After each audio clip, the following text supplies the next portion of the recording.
నైపుణ్యాభివృద్ధి సంస్థ, ఉపాధి కల్పన సంస్థ ఆధ్వర్యంలో పాయకరావుపేటలో మెగా జాబ్ మేళా జరిగింది. పాయకరావుపేట స్పైసెస్ డిగ్రీ కాలేజ్ లో మెగా జాబ్ మేళాను హోంమంత్రి వంగల్పూడి అనిత ప్రారంభించారు. ఈ కార్యక్రమంలో అనకాపల్లి జిల్లా కలెక్టర్ విజయకృష్ణన్, జిల్లా అధికారులు, 1000కి పైగా ఉద్యోగాలు ఇచ్చేందుకు తరలివచ్చిన టాప్ 50 కంపెనీలు, పెద్ద సంఖ్యలో జాబ్ మేళాకు నిరుద్యోగ యువత తరలివచ్చాయి.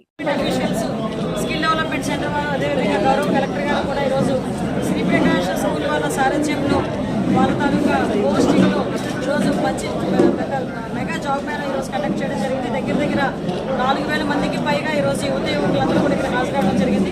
దగ్గర 2800 మందికి ప్లేసింగ్స్ కల్పించడానికి వేకెన్సీస్తో దగ్గర 55 కంపెనీలు కూడా రావడం జరిగింది.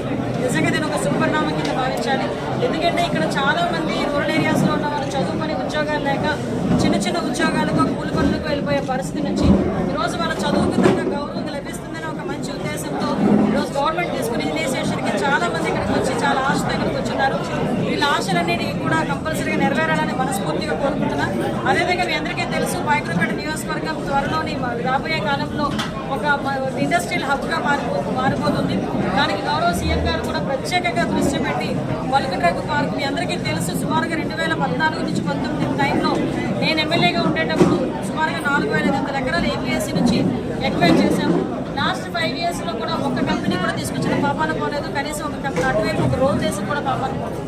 కానీ ఈరోజు వచ్చిన 6 నెలల కాలంలోనే ఆ వల్కట్రాక్ పార్క్ని డెవలప్ చేయడానికి సెంట్రల్ గవర్నమెంట్ నుంచి సుమారుగా 1000 కోట్ల పైగా ఈరోజు మనం ఫండ్ తీసుకొచ్చుకోవడం, అదేవిధంగా వర్క్ కూడా స్టార్ట్ అవ్వడం కూడా జరుగుతుంది. అందులోని సుమారుగా దగ్గర 100 కంపెనీలు పైగా ఆల్రెడీ రావడానికి కూడా రెడీగా ఉన్నారు. వీళ్ళు కాకుండా మనందరికీ తెలుసు, స్టీల్ ఫ్యాక్టరీ కూడా ఇక్కడ రావడానికి రెడీగా ఉన్నారు. ఆసిమెటల్ వాళ్ళు కూడా మీ అందరికీ తెలుసు.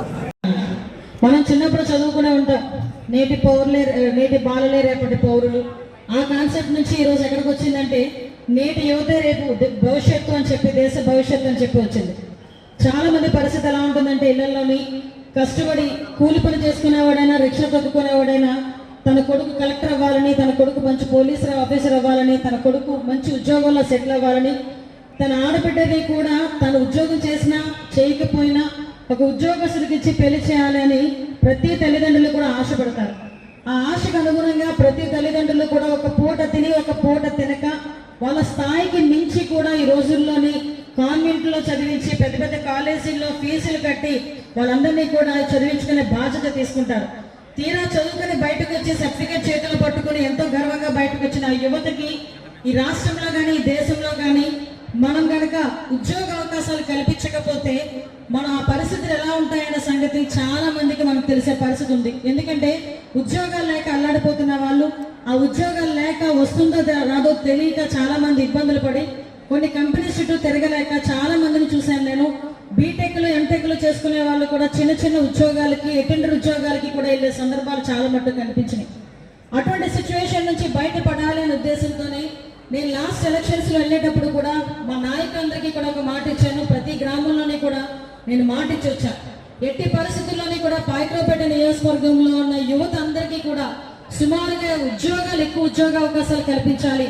దగ్గర మన నియోజకవర్గంలో సంవత్సరానికి మినిమం 5000 చొప్పున 5 సంవత్సరాల్లోనే కూడా దగ్గర 25,000 మందికి పైగా ఉద్యోగ అవకాశాలు కల్పించాలి అని ఆ రోజు నిర్ణయం తీసుకున్నా.